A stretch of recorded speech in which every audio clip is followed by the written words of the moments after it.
Et on démarre cette belle semaine fatalement avec le soleil, mais surtout un petit peu de gymkhana en milieu urbain. Est-ce qu'il peut répondre au quotidien d'un citadin? Je dirais oui, parce qu'en fait il est très agile. Déjà, il a un rayon de braquage qui est incroyable.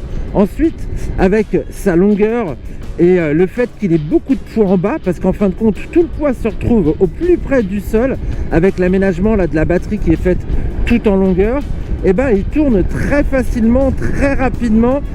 Alors, il retrouve cette position de conduite que je trouve très agréable parce qu'elle n'est pas contraignante du tout.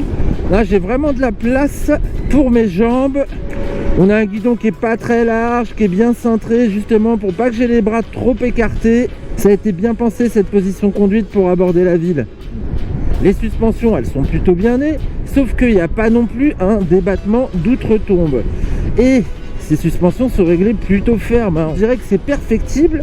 Cela dit, ça fait quand même un petit moment que je tourne là pour regagner la Défense, dans les méandres de la circulation, et pour du trajet quotidien, c'est amplement suffisant. Et c'est pas vraiment un poids plume, hein, avec ses 231 kg tout plein fait. Oui, tout plein fait, je rigole, hein, parce que les watts, ça pèse moins lourd que de l'essence, hein.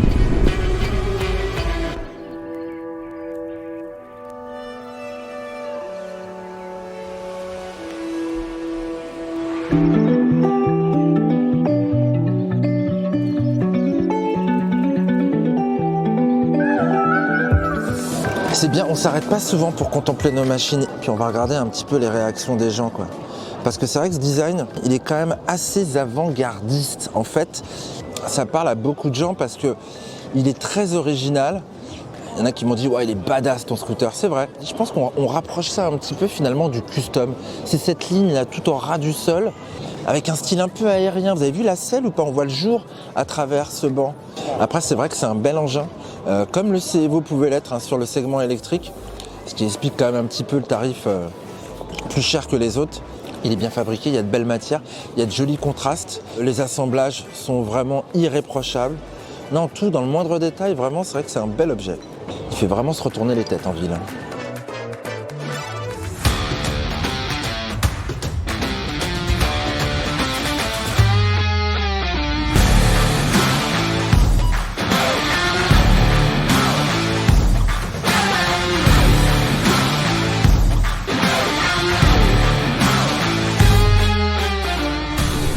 Elle est sympa cette motorisation. Il y a énormément de couple. On dépasse les 60 Nm largement. Il y a également une bonne puissance sur cette version A2, puisque en crête, je suis au-delà des 40 chevaux.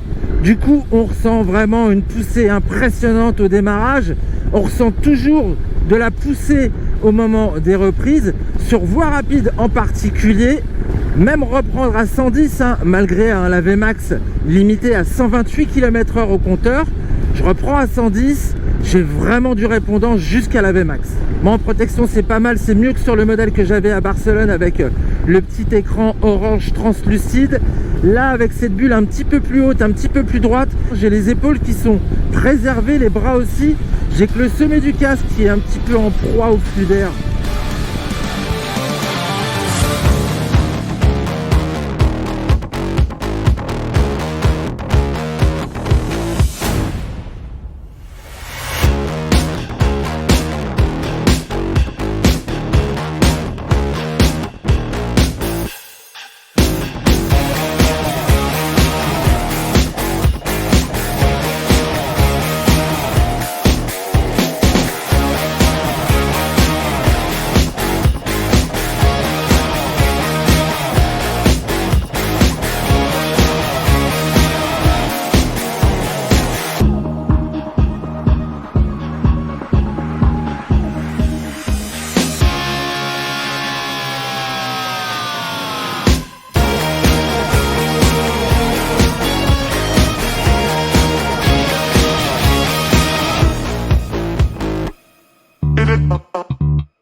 l'origine, c'est fourni avec un câble qui se branche sur le secteur.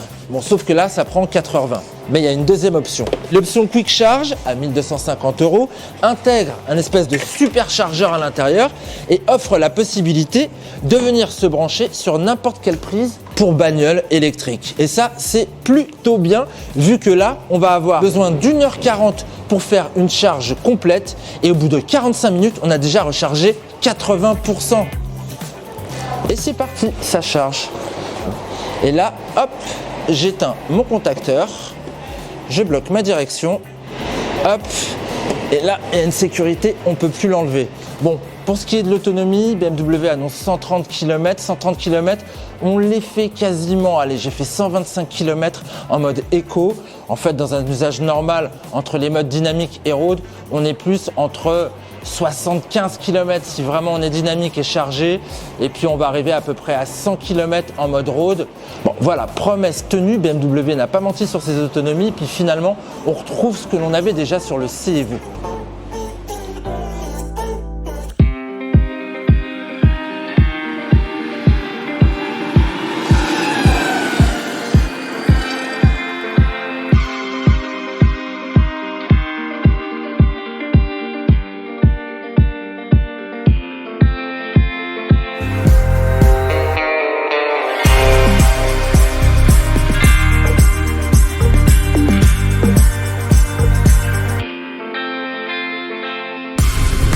Ouais, évidemment, après avoir rendu service toute la semaine, on le prend le week-end pour aller se balader. Et c'est vraiment sympa parce que on a la navigation avec l'application BMW Motorrad Connected. On trouve également toutes les bornes à proximité. Et on voit tout sur la grosse dalle TFT qui fait plus de 10 pouces. On peut avoir la nav en 1/3 sur la partie droite et garder les informations liées à la route sur les 2/3 gauche, comme on peut avoir la nav en plein écran avec encore quelques informations utiles pour conduire.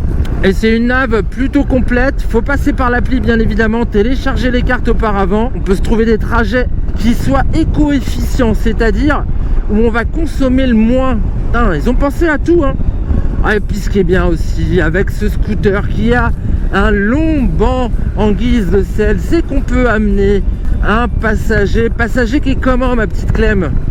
Et bah contre toute attente, la selle n'est pas si inconfortable, elle est ferme, ouais, ça c'est sûr, mais c'est pas du bois non plus. Donc on peut faire pas mal de kilomètres avant de ressentir l'effet fesse d'acier. En revanche, la position est assez étrange, très basse. J'ai le casque qui arrive au niveau de l'omoplate du pilote, alors je vois pas grand chose de la route. On se dit c'est assez pratique pour monter dessus. Et puis mes jambes sont bien placées, bien à l'aplomb de la selle, du coup on force pas sur les hanches. Attention quand même aux accélérations, mieux faut être bien cramponné au pilote.